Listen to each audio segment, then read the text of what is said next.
Hello there, I'm Sean, and this is the Yorkshire Time Lord on location, the official Armed Forces Day, Scarborough 2022.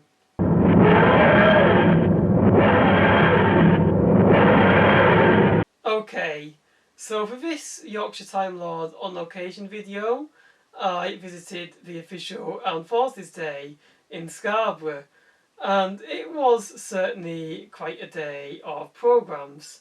I was only there for the Red Arrows, but I did enjoy, what I saw, and it was a very, very nice day for it. As you can see from this video, it was quite a bright day, the sun was out and quite a bright, clear sky.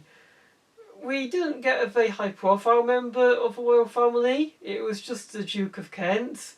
So yeah, it was a bit disappointing because some of us were hoping for Charles and Camilla or William and Kate. But hey, at least it was a member of the royal family. And the Prime Minister Boris didn't turn up. He was apparently in another country, which is no real surprise to Boris Johnson.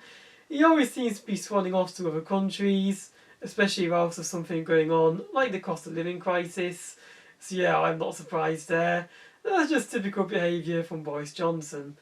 But yeah, it was nice to see the official Armed Forces Day finally go ahead, because it had been delayed a few times.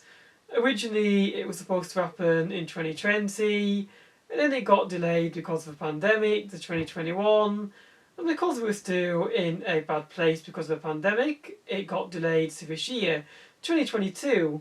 So third time lucky, it finally happened, and we got the official Armed Forces Day.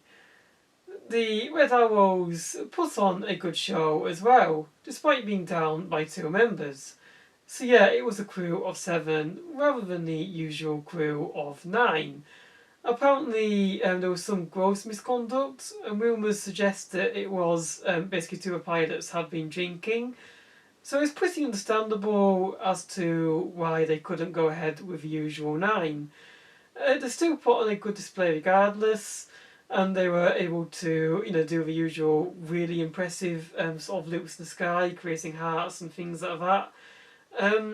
So although it wasn't, up to the sort of usual standards, because they weren't able to, do like things like the diamond formation, it was still a good show overall. And it was quite impressive with what they were able to do. I don't know how they can do the sort of loops in the sky. You'd think it would make them feel a bit sick. And you'd think it'd need a paper bag, really. You'd think surely they must throw up sometimes going upside down like that. Because I don't know how they could do that without having to throw up in a paper bag. It seems nigh on impossible to me. But yeah, I didn't see the Battle of Britain memorial flight, because it didn't really tie in for me, but it sounded like it was quite a spectacle for those who were able to go down. So they had the Spitfire and the Hurricane, but they weren't able to have the Lancaster bomber because unfortunately the winds were too high. And that's understandable. They can't go endangering human life, despite how great Scarborough is. So yeah, you can understand them not going ahead with the Lancaster bomber.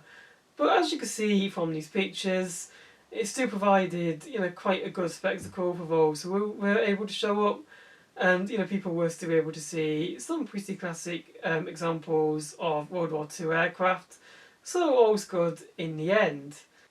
So I didn't go down for the RAF Typhoon display, but I did see it outside the window in my loft.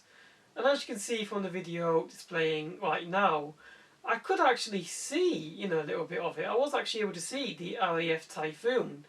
So it was, a pretty good view overall. You could just see it passing over the houses and passing over the field. And you could certainly hear the noise. God, it certainly makes quite a noise. So, yeah, certainly quite a noise that you could hear as it passed over the field and the houses. And could you imagine if somebody wasn't aware that the RAF Typhoon was going to be popping over? I'd certainly be in for quite a surprise. I'd be thinking, what's that noise? I'm just trying to relax and have a cup of tea, and there's this great big noise outside my window. What's going on here? It would be really, really funny to imagine. Although it'd have to be pretty thick, I'd imagine, to not know that the official Round Forces Day was going on, given that it was a pretty big event for the town. But yeah, it would be quite fun to imagine that.